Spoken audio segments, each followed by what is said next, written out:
Bonjour, monsieur le journaliste. Moi, c'est Maître Dodondondo. Je suis avocat au barreau près la cour d'appel de Kinshasa Matin. Je sais que cette question est en train de faire parfois polémique. Et heureusement que vous êtes venu auprès de nous qui sommes praticiens de droit par rapport à la question. C'est vrai, on a toujours tendance à politiser tout, mais ici, nous ne voulons pas les sciences. Et la loi, c'est une Bible pour nous juristes. Et ici au Congo, nous avons la loi fondamentale qui est la Constitution, qui régit, qui énonce les principes généraux pour toutes les lois de ces pays. Et quand vous parlez des magistrats, il y a une loi particulière aussi sur les magistrats, qui est la loi numéro 08/013 du 5 août 2008 portant organisation et fonctionnement du Conseil supérieur de la magistrature. C'est cette loi qui régit le magistrat.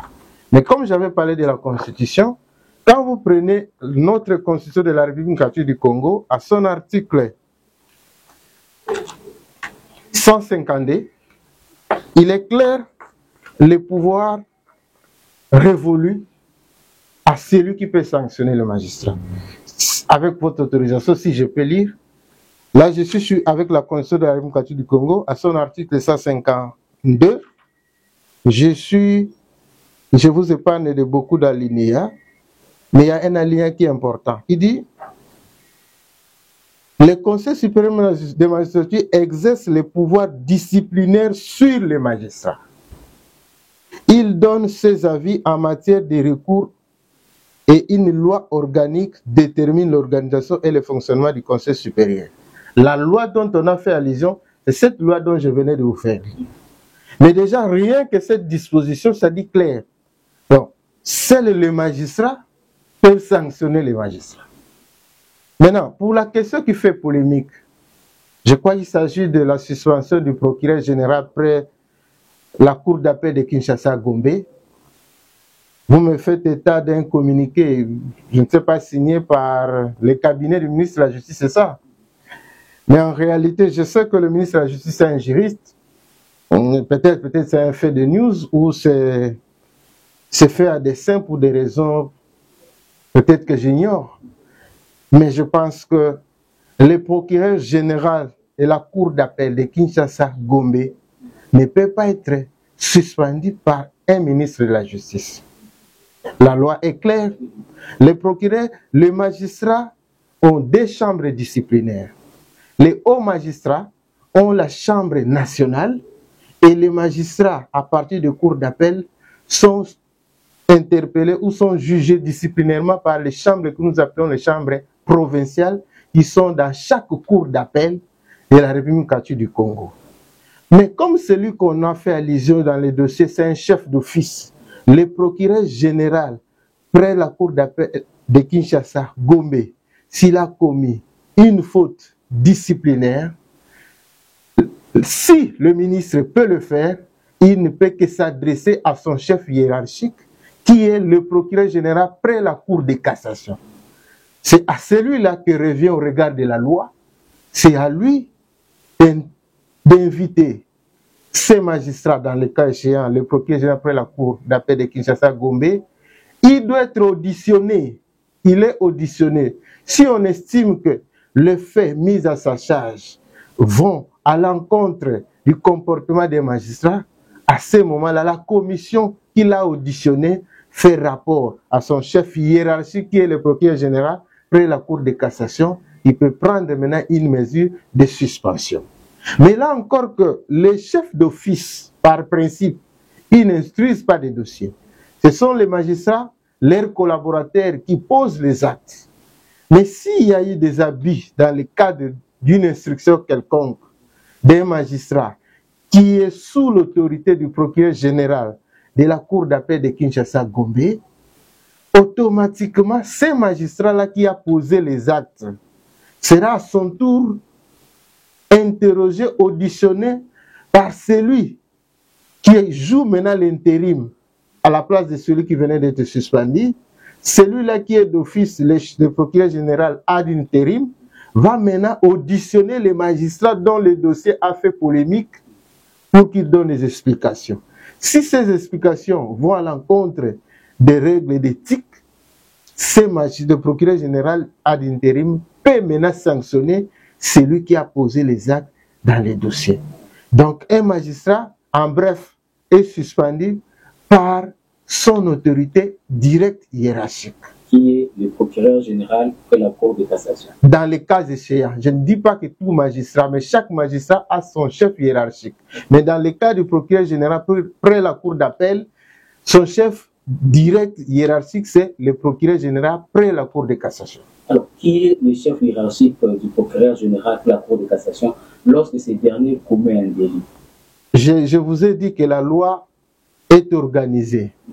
La loi sur le fonctionnement du Conseil de la magistrature a prévu un bureau. Et ce bureau, dans le cadre de notre loi, est présidé par un président qui, dans notre cas ici, c'est le président de la Cour constitutionnelle, qui est le président du bureau, qui est le président du Conseil supérieur de la magistrature.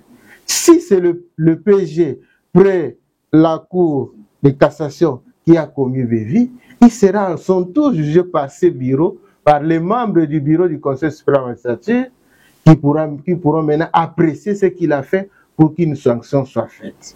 Mais je voulais préciser en fait, le ministre de la Justice, dans ses prérogatives, dans les ordonnances qu'il le nomme, il a la politique de la justice d'un pays, il est l'interface du président de la République en ce qui concerne la justice, dans le cadre de l'administration, de l'organisation, mais pas dans le fonctionnement effectif des magistrats, parce que notre constitution a adhéré à ce qu'on appelle les séparations de pouvoirs. Nous avons le pouvoir législatif, nous avons le pouvoir exécutif, d'où émane le ministre de la Justice, et nous avons le pouvoir judiciaire dans lequel les magistrats font partie. Donc, au regard de ces séparations de pouvoir, il y a ce qu'on appelle la collaboration pour certaines matières. Mais dans les cas échéants, j'insiste au regard de la loi. Ce n'est pas M. Ndondo qui a inventé. J'ai dit au regard de la loi, le ministre de la Justice ne peut pas sanctionner un procureur général près la Cour d'appel. Merci, maître. Vous avez parlé de la séparation du pouvoir.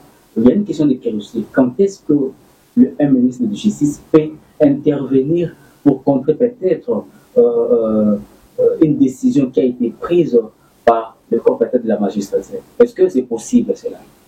Bon, déjà, je l'ai dit tantôt ici, les décisions de justice, là encore, c'est compliqué. Or, le ministre de la Justice a une obligation de veiller à ce que les choses se passent comme il se doit. Mais s'il doit intervenir, c'est lorsque, dans les cas échéants, c'est dans les cas où l'État, nous prenons le cas par exemple, lorsque vous avez pris le procès qui a eu des 100 jours, où il y a eu des détournements de deniers publics, le ministre de la Justice est au courant de tout ça. À ce moment, il instruit les procureurs concernés dans les cas échéants, les procureurs généraux, près la Cour de cassation, à la matière, pour ouvrir des enquêtes appropriées auprès de la personne dont les préventions ou les insinuations pèsent sur elle. Donc c'est dans ce cas, il est là pour donner instruction pour l'ouverture des enquêtes. Seulement au parquet. Mais pas au juge. Pas au juge. Parce que la loi dit, les juges ne sont soumis qu'à l'autorité de la loi. C'est la Constitution de la République du Congo qui le dit. Ils ne sont soumis qu'à l'autorité de la loi. C'est vrai, aujourd'hui j'apprends, je l'ai appris dans les ondes au regard des décrets que Madame la Première ministre a pris dans les cas des exécutions ou des saisies qui sont pratiquées contre les établissements publics. C'est vrai, nous sommes Congolais, on est censé protéger tout ce qui est de l'État. Mais là encore, il y a un problème parce que nous avons adhéré à l'OHADA. L'OHADA, c'est un droit qui est au-dessus de notre droit. Mais il faut nécessairement que ça se fasse sous forme de réformes et non par des décisions qui, parfois aussi, peuvent avoir des implications sur le climat des affaires en République démocratique du Congo. Voilà. pour ne pas vous prendre beaucoup de temps, maître, dans quelle optique placez-vous la manière de faire des choses du nouveau ministre de la Justice? Est-ce qu'il a les soucis de réformer ces secteurs, d'enseigner ces secteurs où il y a des règlements des comptes selon maître Ndondo? Non, excusez-moi, je ne peux pas parler des règlements des comptes parce que je ne connais pas dans quel cas il a fait ceci ou il a fait cela. Mais ce qui est vrai, il faut toujours apprécier les gens qui apportent des innovations. Mais ces innovations doivent se faire selon la loi. Notre justice a un problème sérieux de réforme. Il y a des réformes qui doivent être faites. Et il faut que ça se fasse comme ça. Mais ça ne doit pas se faire en termes d'initiative personnelle ou en termes d'imposition.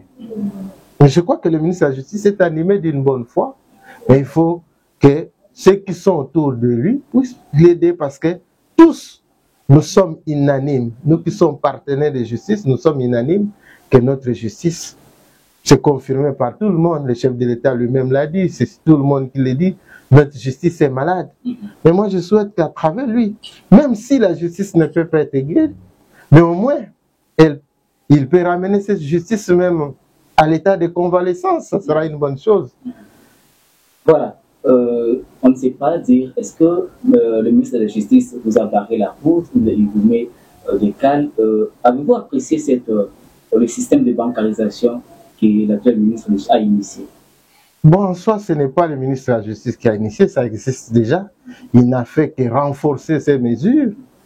Ce n'est pas nous barrer la route. Ça se passe sous d'autres cieux, ça se passe comme ça. Nous qui avons la chance d'aller à gauche, à droite, dans tous les pays du monde, ça se passe comme ça.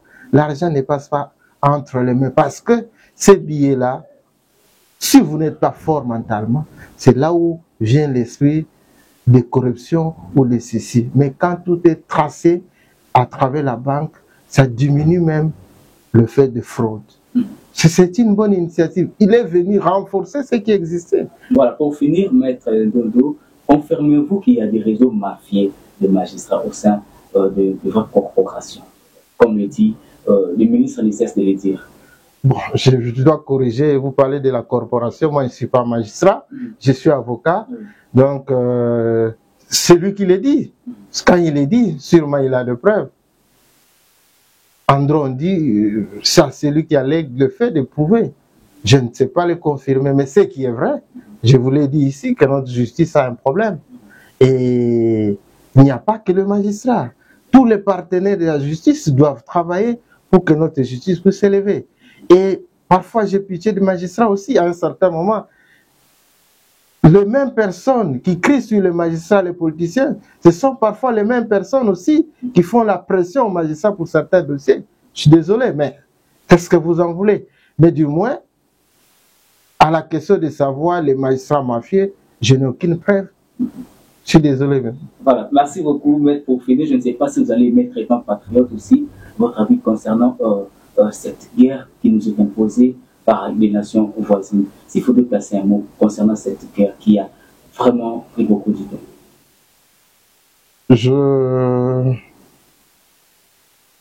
Pour la guerre, personne ne peut souhaiter la guerre.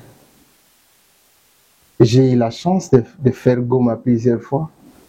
J'ai visité certains cas où certaines personnes ont abandonné de leurs biens. Parfois ici on s'attaque des jeeps, des maisons, mais quelqu'un abandonne tout et il est à l'abri. J'ai échangé avec certaines personnes qui vous disent, est-ce que c'est un péché pour notre Congolais? C'est révoltant.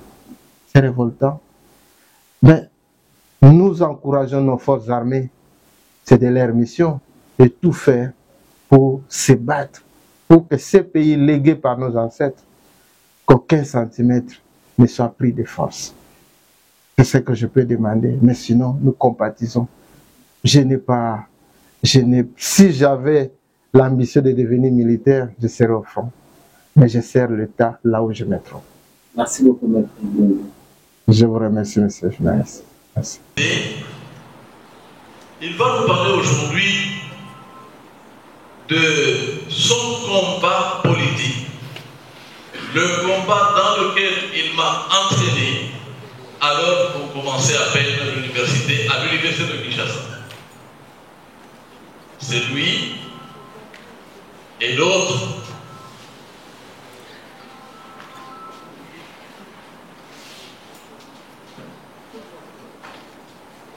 Lui et d'autres jeunes étudiants, alors qu'on avait votre âge, lorsque le Premier ministre Etienne Tshisekedi, de heureuse mémoire, est en état d'arrestation, qu'il est même renvoyé au village, c'est lui, Kalala Tshibangou, quelques autres, et moi-même, qui allions chez M. Makanda, un des compagnons de Etienne Tshisekedi, à l'Uben, et cela qu'on allait cerciner les tracts. On cercinait les tracts à l'Uben, on les découpait, et c'était dans la bibliothèque de M. Makanda, chez lui à domicile, lui qui était déjà sous surveillance de, on appelait encore la LM à l'époque, de SNIP. Eh bien, il bravait la peur en disant, jeunes gens, venez, on ne peut pas croiser les bras devant la dictature. Sa maison était pleine de livres. Et nous nous réunissions dans sa bibliothèque. Et une fois qu'on avait tourné, on se distribuait, on découpait, on se distribuait chacun une certaine quantité. Et on quittait l'Uben par les bus qu'on appelle SCK. SCK juste au marché central. Il fallait jeter ces tracts-là généralement entre 18h et 20h et prendre le dernier bus STK qui quittait la ville pour rentrer au campus. Parce que quand on distribuait le soir, les gens le matin, quand ils venaient au marché, ils pouvaient trouver ces tracts et dire toutes sortes de choses qu'on écrivait contre le pouvoir de Mobutu. Quelquefois, deux ou trois d'entre nous avaient été surpris, arrêtés, on a dû faire des acrobaties. Lui a dû même quitter pour aller étudier à Brazzaville. Sinon, il était dans le collimateur de SNIP. Mais on était jeunes, on avait votre âge. On bravait la peur. On se disait, on ne peut pas avoir dans le pays un pouvoir qui monopolise tout, ne gouverne pas le pays, laisse les gens dans la souffrance, et puis les membres de ce pouvoir sont eux-mêmes se pavant dans un luxe. Vous savez, Mobutu aimait beaucoup l'ostentation. On avait dit, on n'allait pas croiser les bras. On va faire la lutte. Et c'est cette lutte-là qu'il a commencé depuis l'université, qu'il a amené à fuir le pays pour aller étudier en face pour éviter d'être arrêté par Mobutu. C'est cette lutte-là que nous avons continué. Lui dans l'UDPS et moi dans la société civile, dans ce qu'on a appelé les commissions comme JCTP, le UCL, des associations comme Azado, plus tard, et même des CDH, des centres de droits de l'homme, qui étaient ici à Lubumbashi, dans notre ville. Voilà comment on s'est connu. C'est pourquoi je me réjouis de vous parler à vous. Parce qu'à l'époque, nous ne pouvions pas avoir le privilège de parler à un nombre aussi grand. Mais c'était impossible. La dictature était tellement présente à tout moment. Mais il y a eu des gens qui ont eu le courage de dire on doit trouver des méthodes pour dire non. C'est pourquoi nous serons heureux tout à l'heure de le suivre. Je voudrais donc l'introduire, mais aussi dire deux autres mots. Le premier Tshibala a fait sa lutte après la colonisation.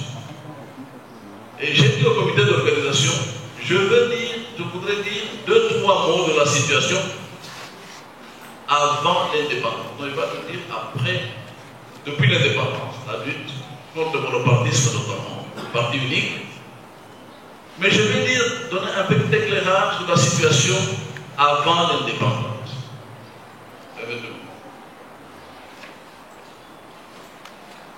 Je distingue trois périodes avant l'indépendance. il y a la période des empires et royaumes africains avant la colonisation. Il y a la période de la traite négrière où nos parents, nos grands-parents, nos ancêtres ont été pris d'Afrique vers l'Amérique, vendus.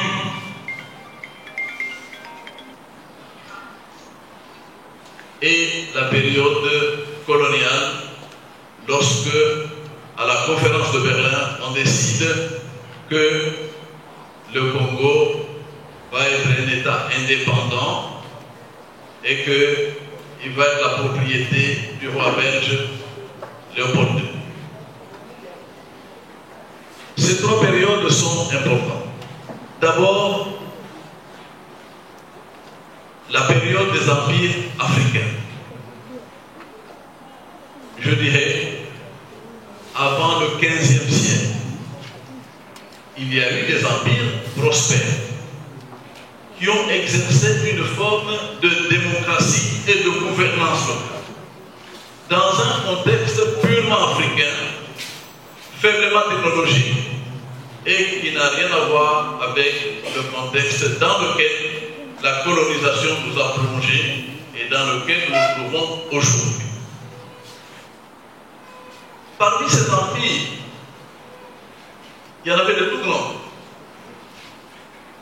L'empire du Kouch, l'Éthiopie, l'Éthiopie, le Kouch.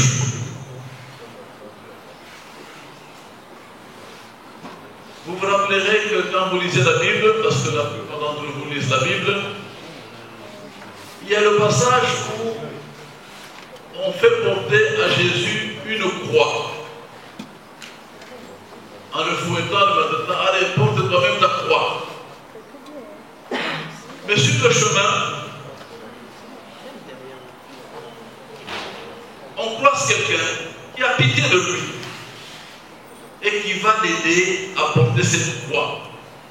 C'était qui? Oui? Simon de Cyrène, qui était qui? Qui était un Éthiopien.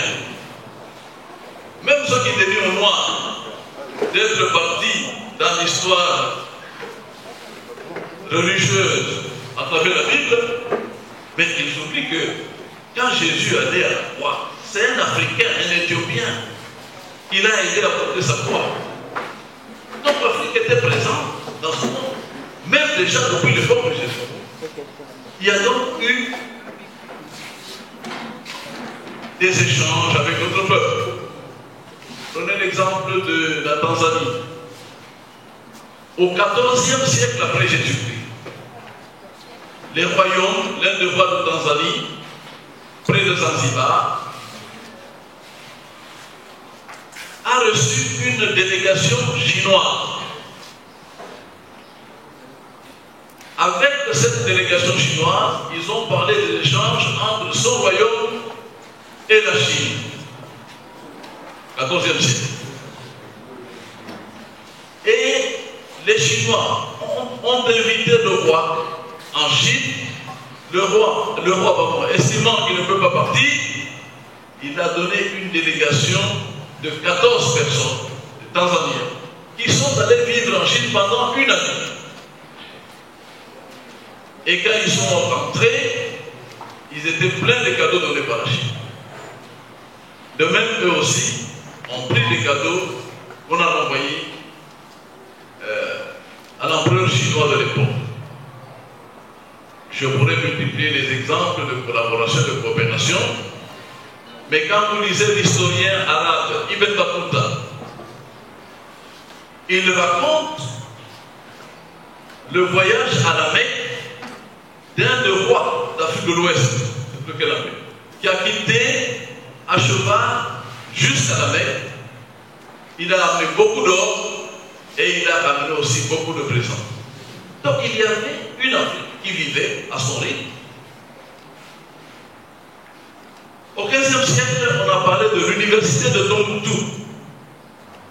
L'université de Tombouctou,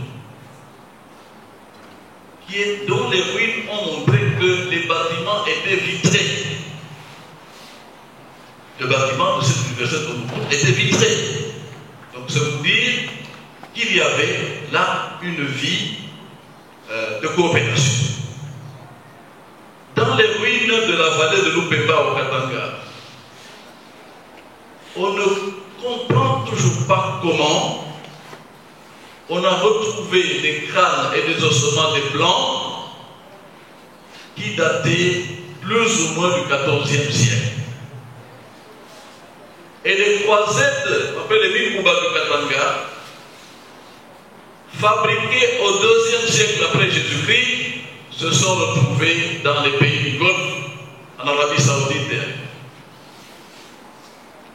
On se dit, il devait donc exister un commerce entre nos empires du Congo et le Moyen-Orient.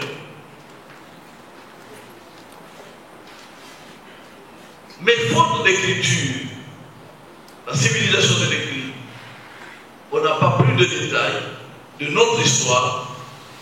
Par contre, on en a beaucoup plus, de détails de l'histoire des Européens, des Asiatiques, grâce justement à l'écriture. Ça a été un peu notre faiblesse. Mais ça ne veut pas dire qu'il n'a pas du tout existé d'écriture. Il a existé plusieurs écritures en Afrique, mais qui n'ont pas été enseignées. Et quand la colonisation est venue, elle a foulé au pied toutes ces écritures. La première période que j'ai évoquée tout à l'heure. La deuxième période de cette Afrique ancienne, c'est l'arrivée de la traite négrière. Comment est venue la traite négrière? L'évolution de l'Europe a conduit à une surpopulation. Et les jeunes cherchaient où aller. L'Afrique, on l'appelait à l'époque the heart of the darkness, là. Le cœur de la ténèbre. On n'y venait pas beaucoup. Encore moins l'Afrique tropicale. Mais l'explorateur portugais Diogo Cao, en s'aventurant humaniste et tout ça, mais en fait c'est parce que il y a eu d'autres facteurs, notamment le besoin d'exploiter des ressources des deuxième période, donc celle de la traite négrière, qui est une page noire. Et aujourd'hui, quand nous parlons, il y a un président américain qui a été élu, n'est-ce pas? Et quand nous parlons aussi, il y a des assises sur la justice, non loin d'ici, n'est-ce pas? Mais quand l'Amérique avait élu un noir, Barack Obama, beaucoup d'Africains, de noirs africains, ce qu'on appelle les African-Américains, les Américains noirs, ils pleuraient. Ils étaient en train de secouer la main en pleurant, surtout les personnes âgées, parce qu'ils n'avaient jamais cru qu'un noir pouvait devenir président des États-Unis dans un contexte où 50 années auparavant, ils étaient discriminés. Et ils chantaient leur chanson fétiche, Amazing Grace. On le chante souvent ici aussi.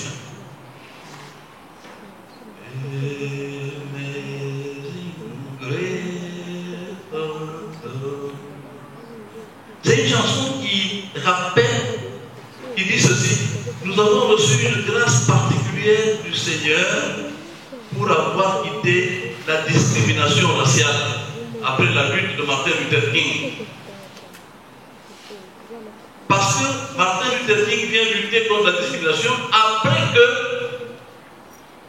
des milliers d'Africains aient été tués dans les plantations, qu'ils soient morts, qu'ils n'aient, après des siècles, qui n'ont pas été tués. Et quand ils voyaient un noir président des États-Unis, pour les vieux là, c'était une grâce inattendue, amazing grace. Et ça les faisait peur. Alors, qu'est-ce qu'il y a de bien en ce moment-là, à la fin du 19e siècle? On dit non, non. on va coloniser les pays plus habiles. Les Français et les Britanniques ont pris des territoires entiers, c'est leur colonie. Et le roi des Belges, qui cherchait, la Belgique est un petit pays, mais c'est un roi puissant. Il cherchait un pire chose. Il avait envoyé des gens pour qu'ils lui achètent des terres. Les troubadours étaient allés le tromper pour dire non, tu peux acheter la Chine. Il était candidat à acheter la Chine. Mais après, on a dit au roi, la Chine, c'est un monstre, tu ne peux pas l'acheter, c'est autre chose. Et puis le roi de Belgique voulait acheter les Philippines. Il a envoyé des missions en Philippines, et pendant qu'il y avait ces missions, voilà surgit un journaliste. Plus tard appelé explorateur, comment il s'appelle? Henri Morton, journaliste à Londres, qui est allé à la recherche de qui? De Livingstone, un pasteur protestant qui est venu pour évangéliser l'Afrique. Il fera 3 voyages, après quoi il va parcourir le fleuve Congo jusqu'à Kinshasa, et il est allé voir le roi des Belges. Voilà, moi j'ai trouvé le Congo, est-ce que tu peux me financer pour que j'aille voir davantage de détails? Et de cet entretien et ce qui a suivi, le roi a dit non, non, non, alors moi je paye tes voyages, tu me ramènes les données et tu me vends le Congo. Le Paul II a dit moi je ne peux pas te vendre le Congo, mais je peux aller parler avec les chefs coutumiers s'ils peuvent te vendre des terres. Et voilà, l'aventure est partie. Le Congo est devenu la propriété de Léopold II.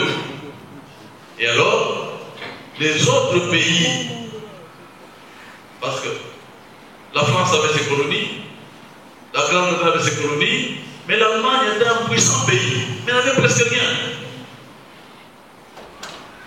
Les États-Unis n'avaient rien du tout. Ils disent, mais Léopold ne va quand même pas avoir tout un continent comme ça de tout seul. Il y a des pressions, on convoque la fameuse conférence de Berlin, qui commence en novembre 1884, qui se termine en février 1885. Et à cette conférence-là,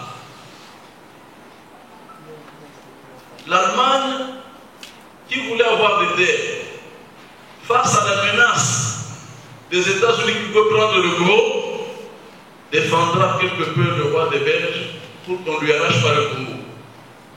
C'est ainsi qu'on va dire, nous vous laissons le Congo pour le roi des Belges, mais il faut laisser à chacun des participants ici de venir au Congo, faire du commerce, ou y vendre quelque chose. Donc le Congo n'est pas à toi tout seul. D'où le fameux mot État indépendant du Congo. Cette indépendance-là, ce n'était pas l'indépendance de l'État du Congo lui-même. C'était l'indépendance du fait que chacun des peuples avancés pouvait entrer au Congo. On appelle la liberté du commerce et de l'industrie. Commence alors la colonisation. Mais une situation va arriver, le roi des Belges n'avait pas assez d'argent. Il va être obligé, après ses dettes vis-à-vis de la Belgique, il va céder en 1908 le Congo à la Belgique. La Belgique va en faire une colonie, que vous connaissez aujourd'hui, et par le fait de la pression internationale et des pressions locales, en 1960, la Belgique va consentir à donner l'indépendance au Congo. Et vous connaissez la lutte de Lumumba, de Bodikango et de leurs compagnons en 60 pour échapper à la machine belge, parce que les Belges ne voulaient pas donner, ils étaient contraints de donner.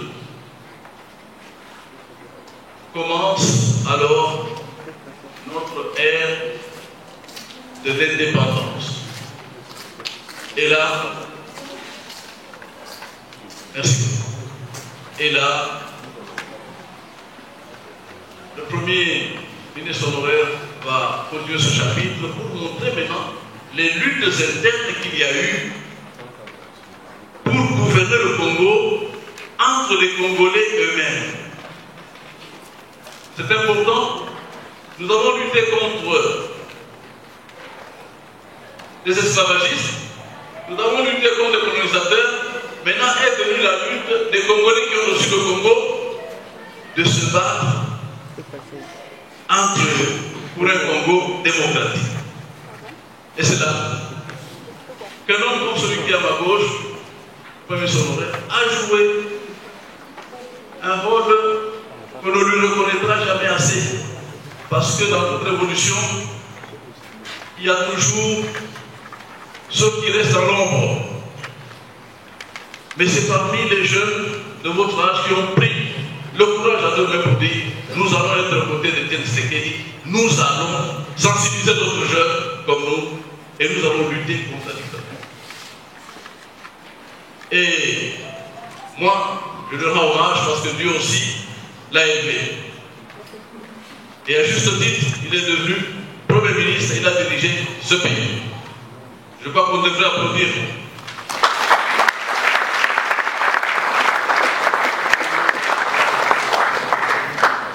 Je vous remercie pour votre attention.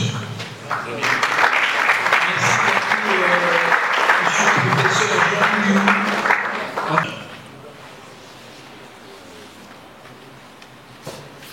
Nous ne devons pas rentrer à ce passé-là. Il faut conquérir de nouvelles libertés, de nouveaux droits, mais pas rentrer dans ce qui a justifié la lutte politique, la lutte militaire. Une fois ces valeurs conquises, il ne vous appartient pas à vous, la génération, de rentrer à ce passé-là. Ce passé-là, il est triste. Il n'est pas soutenable. Le passé bouddhiste n'est pas soutenable. Je crois que ce qu'il faut, c'est de continuer la lutte pour garder des acquis et pour conquérir de nouveaux espaces de liberté, de nouveaux espaces de droit. Merci. Conquérir de nouveaux espaces de droit. Merci beaucoup, professeur Jean-Louis. Je rappelle qu'il a été conseiller au ministère de la Justice l'année 1996 et puis après 2 fois conseiller spécial du président de la République, Joseph Kabila, au début de son mandat et puis après il est revenu et il a été en même temps directeur de cabinet adjoint du président Laurent Désiré Kabila. Et merci beaucoup à l'ancien Premier ministre de la République démocratique du Congo, M. Bruno Tshibala, qui est aussi... Celui qui est l'esclavage, la colonisation et puis l'indépendance. Quel héritage pour la jeunesse? Cette jeunesse qui a perdu au moins. Quelles sont vos orientations, vos recommandations que vous pouvez donner à cette jeunesse pour qu'elle puisse récupérer cet héritage? Qu'est-ce qu'il faut faire? Je veux d'abord dire que cette conférence était utile. Elle a permis à la jeunesse de s'imprégner de ce qu'avait été effectivement l'esclavage, l'indépendance et ce qu'a été la dictature, le monopartisme et les actions qui étaient menées pour l'éradiquer. Les enseignements pour la jeunesse, c'est d'avoir des convictions, d'avoir le courage, la ténacité pour arriver à ne plus connaître ce genre de situation. Je suis convaincu que les étudiants ont compris et qu'à l'avenir, ils ne pourront pas connaître ces situations d'antivaleur que notre peuple a connues. Question d'actualité, vous êtes l'ancien Premier ministre, président de l'IDPS. Quelle peut être votre réaction par rapport aux enjeux politiques, surtout en ce qui concerne la révision constitutionnelle? Nous sommes inscrits dans l'histoire. En ce qui concerne l'actualité, je souhaiterais qu'on organise notre conférence et je pourrais m'expliquer. Merci.